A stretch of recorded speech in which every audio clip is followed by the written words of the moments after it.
Assalamualaikum warahmatullahi wabarakatuh. Alhamdulillahirabbil alamin. Allahumma shalli wa sallim ala sayyidina Muhammadin. Anak-anakku sekalian, pada pelajaran fikih bab keempat ini kita akan belajar bab tayamum. Tayamum adalah bersuci menggunakan debu, tanah yang suci dan bersih sebagai pengganti wudhu. Jadi apabila berwudhu itu menggunakan air, berwudhu adalah bersuci menggunakan air, sedangkan tayamum bersuci menggunakan debu, tanah yang suci dan bersih. Ada beberapa syarat kita boleh bertayamum, atau ada syarat-syarat ketika kita akan melakukan tayamum. Syarat-syarat tayamum pada bab 4 ini dari referensi fikih buku paket kita itu ada 4. Syarat yang pertama adalah sudah masuk waktu sholat.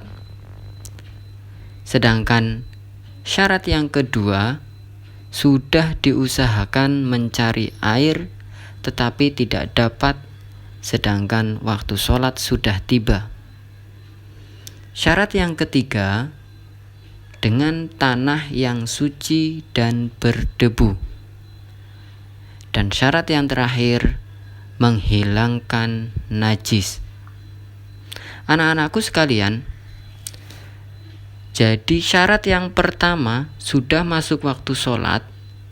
Ketika kita bertayamum karena tidak ada air, disebabkan kita sudah mencari air tapi tidak dapat dalam keadaan kemarau, maka kita bertayamum ketika sudah masuk waktu sholat. Misalkan waktu sholat zuhur sudah tiba dan kita akan melakukan sholat zuhur, maka kita boleh bertayamum. Tapi ketika kita mau melakukan sholat zuhur, sedangkan sholat zuhur waktunya belum tiba atau belum masuk waktu sholat zuhur, maka tidak diperbolehkan karena tidak sesuai dengan syarat yang pertama. Untuk syarat yang kedua, sudah diusahakan mencari air tetapi tidak dapat. Nah, ini karena keadaan yang kering, kemarau, ada air pun itu untuk kebutuhan minum dan untuk kebutuhan minum seseorang ataupun hewan ternaknya. Yang ketiga, dengan tanah yang suci dan berdebu. Jadi tanah pun harus tanah yang suci dan berdebu. Berdebu berarti tanah yang tidak basah sehingga ada debunya. Selanjutnya, syarat tayamum yang keempat adalah menghilangkan najis. Jadi ketika kita akan melakukan tayamum, menghilangkan najis terlebih dahulu yang ada di badan kita. Jadi perhatikan badan dan anggota tubuh kita bersih dari najis. Itu dipastikan terlebih dahulu. Selanjutnya, rukun dan sunnah tayamum. Anak-anakku sekalian, dari referensi buku paket kita, rukun tayamum ada 4. Yang pertama, niat. Jadi rukun tayamum yang pertama adalah niat. Niatnya, nawaitu tayammuma li raf'il hadatsil asghari lillahi ta'ala. Kemudian setelah niat, kita mengusap muka dengan tanah. Dan perlu diperhatikan, niat itu berada di mengusap muka dengan tanah yang pertama. Jadi niat itu tempatnya di hati. Adapun ketika sebelum tayamum diucapkan dengan lisan itu adalah penguatan dan sunnah hukumnya. Tapi yang wajib itu ketika melakukan rukun mengusap muka dengan tanah.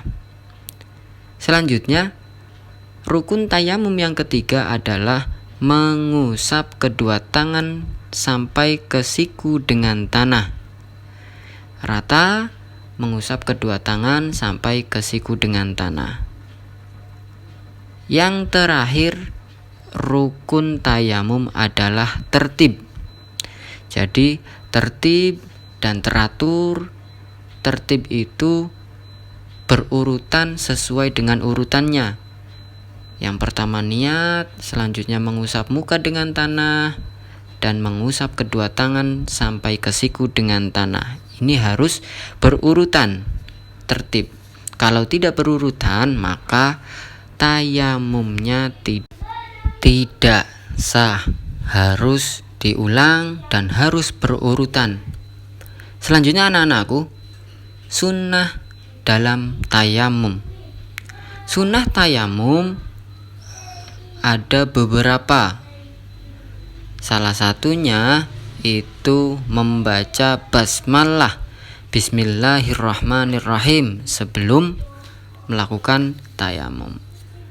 Yang selanjutnya meratakan tanah dari 2 telapak tangan.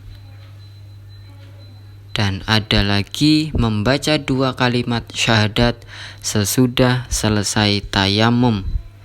Jadi membaca 2 kalimat syahadat. 2 kalimat syahadat seperti apa?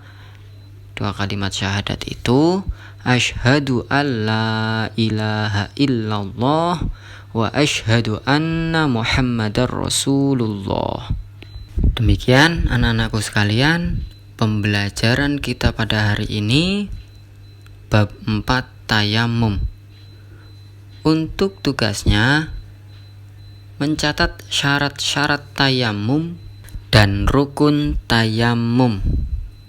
Itu ada di buku paket halaman 27. Terima kasih. Sekian, wassalamualaikum warahmatullahi wabarakatuh.